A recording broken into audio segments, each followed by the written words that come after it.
Hey y'all, welcome to Sandy's Library. I'm Sandy, and in this video, we're going to talk about my great-grandfather Willie's search for a new wife. These are old family tales about my grandmother's people. If you need visuals, there are links posted in the description outlining both of my grandparents' family trees. So, here we have Willie widowed again, and with small children. Annie Mae was about 9 and Elsie was about 5-ish. So naturally, Willie starts looking for a new wife, cough, babysitter, bedmate, when he and May Anion Raymond obtained a marriage license on February 25th, 1922. The marriage, however, never took place. See, Mrs. Raymond was also Willie's son's mother-in-law. Bud had married Mrs. Raymond's daughter, Elsie Bud. And just for clarity's sake, Elsie was Marie's mother. I remember Marie well. She was of my mother's generation.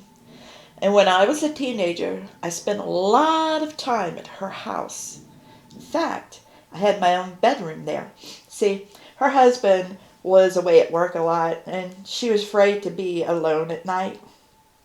And they had built a vacation home up behind our house in the early 1970s after my grandparents sold Marie an acre of land for that purpose. But anyways, as the story goes, while Willie and Granny Raymond went so far as to obtain a marriage license, they never actually had a ceremony, which is the important part, y'all. Nevertheless, this ceremony never happened because Mrs. Raymond said that she couldn't leave her daughter alone. See, Elsie had these epileptic seizures, and her mother was afraid that when Elsie was left alone while Bud was working, she might have a seizure and hurt herself. So, she would not go ahead with the ceremony because she would not leave her daughter alone. And all I can say, y'all, is Granny Raymond must have gotten Jessie's share of the mother gene. Our half-cousin counts this as Willie's third marriage, but I don't count it as a marriage at all. They didn't have a ceremony, nor did they live together, not even for a night. So, no marriage. And besides, that would have been too easy.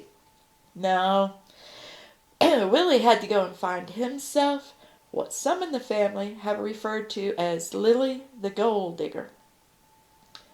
And y'all know, at this point, in 1922, I'm not sure why Willie was so determined to find himself another wife. And also, since Miss Mary Miles remained a constant in his life after Jessie died, if Willie wanted to get married again, I'm just curious as to why he didn't revisit the possibility of marrying Mary Miles. I understand she was available. And let's not forget, it was her mother who drove the stake through Willie's marriage proposal back in 1909. And since we know that Mary never married, it's a shame that Willie didn't revisit that possibility again. Maybe he did. Then again, maybe he thought being turned down once was enough. We'll never know. But what we do know is that Mary remained a constant in the Williams family's lives. Okay, so while I don't understand Willie's need to have a wife, I mean, Annie Mae was 11 now, and hell, he had Aunt Allie cooking when she was 12, so why didn't somebody teach Annie Mae how to cook? Aunt Allie was 16 in 1922, and originally I had thought that she was still in the house. I knew she married my grandfather's younger brother, but I had no idea that she was 15 years old when she did it. She must have really wanted to get away from home. But anyway, Willie was determined for whatever reason to find himself a new wife. After somebody told him about mail order brides, he either placed an ad himself or he answered one from the newspaper. He wrote to Lillie Robertson, a school teacher of Cajun descent and a resident of New Orleans. During his correspondence with Lillie, Willie had a photograph taken of himself to send to her. Some of Willie's grown children jokingly said that it made him look like a Philadelphia lawyer. Now, I don't know what that is, but to hear them tell it, it sure sounded important. And sadly, it is widely believed that Lillie agreed to marry Willie because she thought he was a wealthy farmer. Hence, she became known as Lillie the Gold Digger. And honestly, y'all, I don't know why they called her that. And I don't know why our half-cousin continued the farce since dictionaries were widely available during his lifetime. It's my opinion that Lillie didn't do anything that Jesse or Willie himself didn't do. It should also be noted that when Lillie left, she didn't ask for a dime.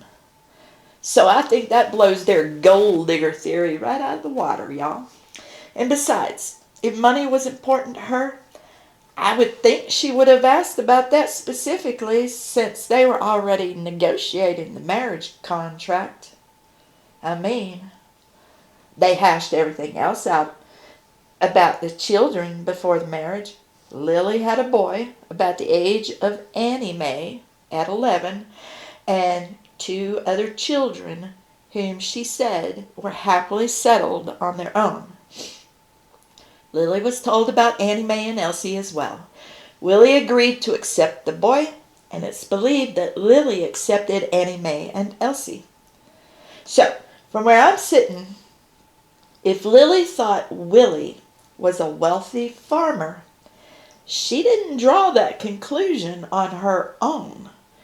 She had to have a little help from him to form that opinion. Nevertheless, Willie and Lillie were married in New Orleans on April 11th, 1922. After the wedding, Willie brought Lillie and her son back to his farm in a Ouachita parish near the Jackson Parish line.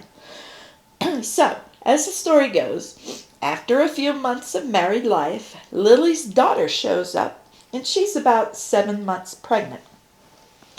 Willie assumed that she had come for a visit. Yep, we all know what happens when we assume.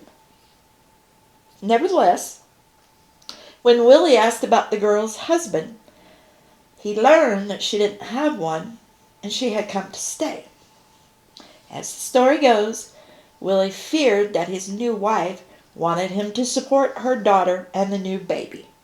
It's reported that Willie told her, "Look here, I didn't bargain for this and I'm not taking it."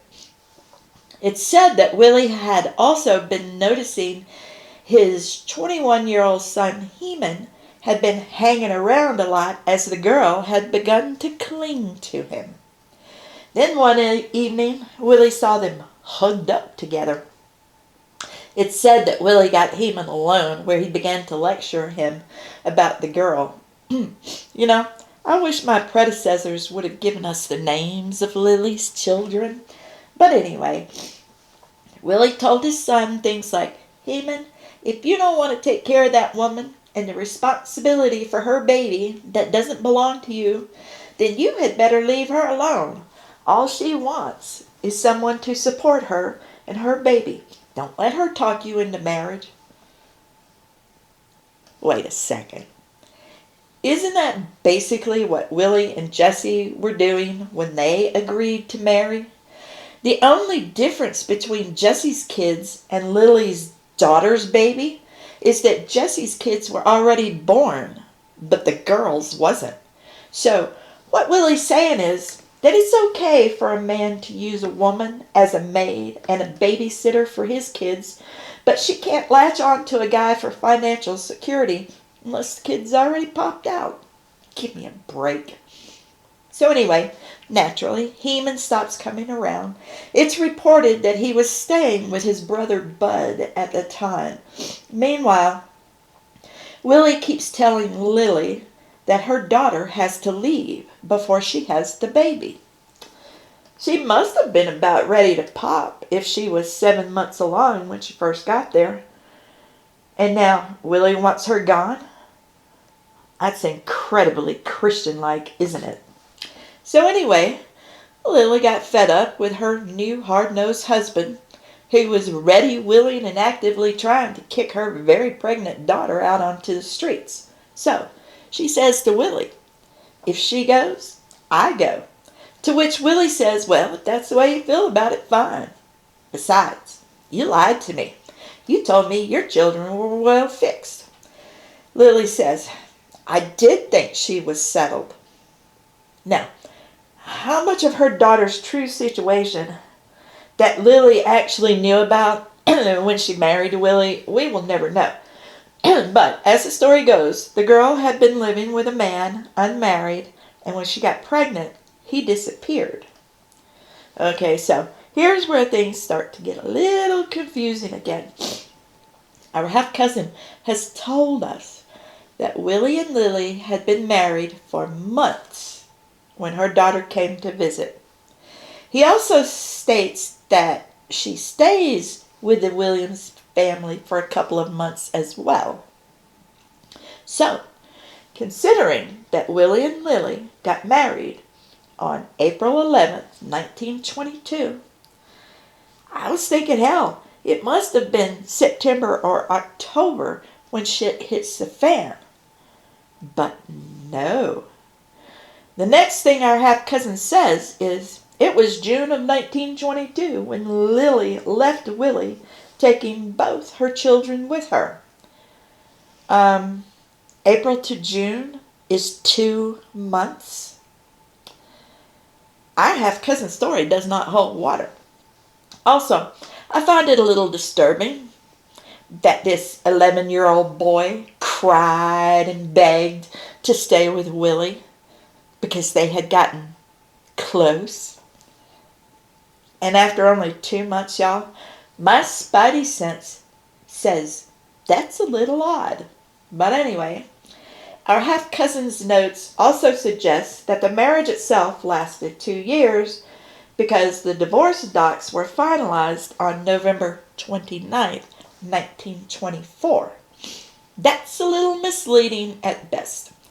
Just because it took 2 years for the divorce to be finalized doesn't mean the marriage actually lasted that long. According to the civil suit, Willie's divorce petition was granted since Lillie had relocated to Mississippi and while there was unfaithful to her marital vows. Man, I'm glad my daughters and my niece won't be subjected to that kind of bullshit now. And look, let's be for real. If Lillie was there because she thought Willie was wealthy, then why'd she wait 2 months to leave? She only left when Willie demanded that her daughter leave before she had the baby, essentially kicking her out into the streets.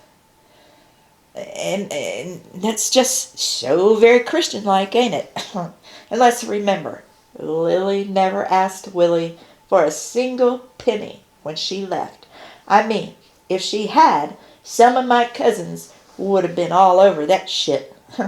It would be in the story, but it's not. She left with nothing more than what she came there with. So, I don't think some of my cousins and half-cousins are being very fair to Lillie. She was not a gold digger. There's a short note between this story and the next one in our half-cousin's manuscript. And as usual, it's only broadly connected to the stories that it's sandwiched in between. But here's the gist of it. Willie once said this about women, including his daughters. When a woman gets ready to marry, she'd just as soon marry a monkey as she had a man. Our half-cousin said, and for once I tend to agree with him, that Willie's opinion of women simply reflected his own relentless pursuit of a wife. And I mean, Willie was one to be talking. In my opinion, after Lillie died, Willie missed sorry, not Lily, Lizzie. There's too many L names in here. But Lizzie, my great-grandmother. After my great-grandmother died, Willie missed his one shot at a decent marriage with Mary Miles. After that, he married wife after wife after wife, and they were all incredibly bad choices. So yes, it would seem that Willie had also wanted to be married so badly that he too would have married a monkey had one been available. And to all my half-cousins, you shouldn't take my bad choices comment personally. If we're all being honest here, Jessie was a bad choice. She was not prepared to play mother to Lizzie's children, and that makes her a bad choice. Especially since she expected Willie to play daddy to the Mobley children by providing financial support. But anyway, I'm getting off track. Jessie's gone, just like my great-grandmother Lizzie, and now Lily's gone too. So, one would think that Willie would give this wife a bit of rest, right? Especially since it took him 2 years to get rid of wife number 3. But oh no. And just when y'all think things can't get any stranger or worse, ladies and gentlemen, I give you Winnie the Nightmare. And she deserves her own video. So that's what we're going to chat about next time. Wife number 4, Winnie the Nightmare. So, stay tuned. Later, Gators.